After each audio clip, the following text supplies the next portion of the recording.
to WorldView, news around the world. My name is Thatcher. Our first story this week comes again from the Middle East. On Sunday, 10 car bombings went off in Shazi neighborhoods in Baghdad, Iraq's capital. The bombings took place within 45 minutes of each other, with the first going off at 9:30 a.m. Over 100 people were wounded and 41 killed. Security was strengthened and ambulances rushed to hospitals in areas causing huge traffic jams. Other accidents happened in the northeastern part of Baghdad at a neighborhood, leaving the total of 5 people killed and 12 wounded. In southern Baghdad, a bombing happened again, wounding 13 civilians and killing 6. 7 other bombings took place in various parts of Baghdad. All of these bombings were car bombings triggered to hit market areas and mainly other public places. Conflict between Israel and Palestine continues, with each side claiming the same land. The dispute has resulted in hundreds of acts of violence over the years. Israel announced last week that they would release 104 Palestinians who have spent 19 to 28 years behind bars, the Israeli housing minister said. Freeing prisoners charged with having attacked and killed Israelis doesn't contribute to peace and only leads to more terrorism. The Italian Coast Guard rescued 700 migrants traveling from Africa on Friday from the island in the Mediterranean Sea. This is a common problem for European countries in close proximity to Africa. The migrants seek better lives and often travel to Spain or Italy in search.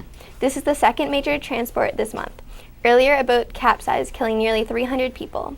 The European nation is putting a border surveillance system into place to monitor the crossings. Saudi Arabia is one of the most repressive regimes against women. Women cannot appear in public without covering their entire bodies. They cannot leave their homes unaccompanied. They cannot drive.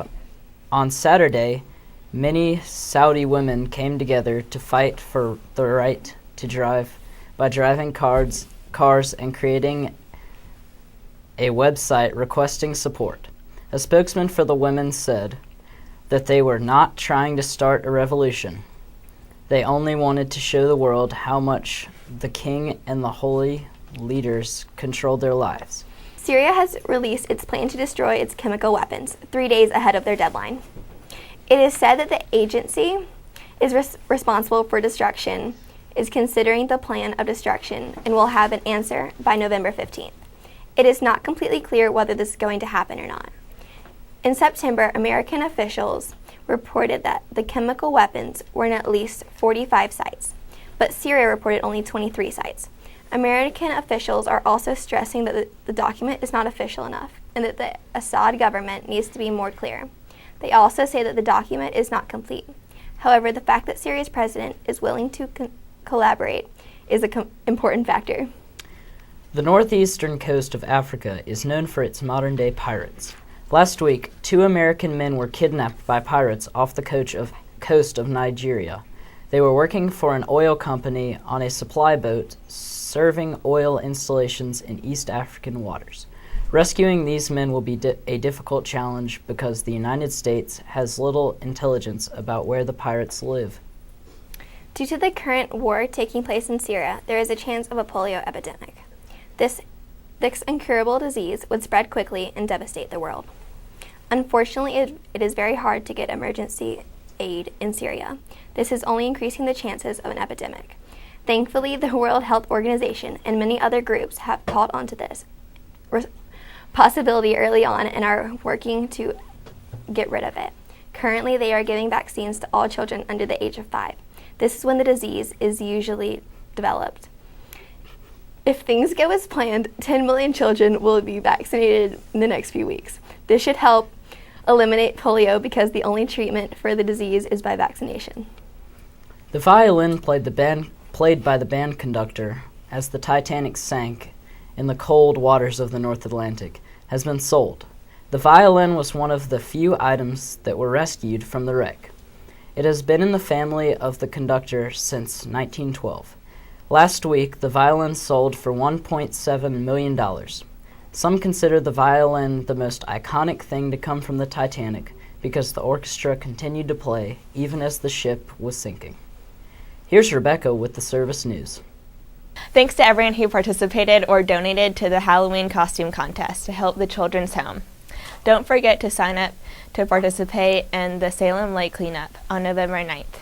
A service project that means a lot to our school, the Matt Grafella Donut Run, is coming up on November 16th. Also, on the 16th, the Walk for Wishes will be held. Together, hopefully our school can help make some wishes come true. Turner has our sports news. There isn't much to report on Summit sports this week, but remember basketball tryouts are next week. Swimming starts next Monday as well. Lifetime sports start after Thanksgiving. In other sports, the NBA season started on Tuesday night. Coming up tonight, the Knicks take on the Bulls at 8, and the Warriors go against the Lakers at 10:30. Here's the World Series update. The Boston Red Sox beat the St. Louis Cardinals last night to win the championship. Boston clinched the series with a 6-1 Game 6 win. This is Boston's third World Series in the last 10 years. David Ortiz won World Series MVP. Alabama tops the college football standings with Oregon second, Florida State third, Ohio State fourth, and Stanford fifth. Locally, Wake Forest's record is 4-4, Duke's is 6-2, NC State's is 3-4, and UNC's is a dismal 2-5. The Wolfpack takes on the Tar Heels this weekend in Raleigh. Claire has our weather. Hello, my name is Claire, and here's the weather.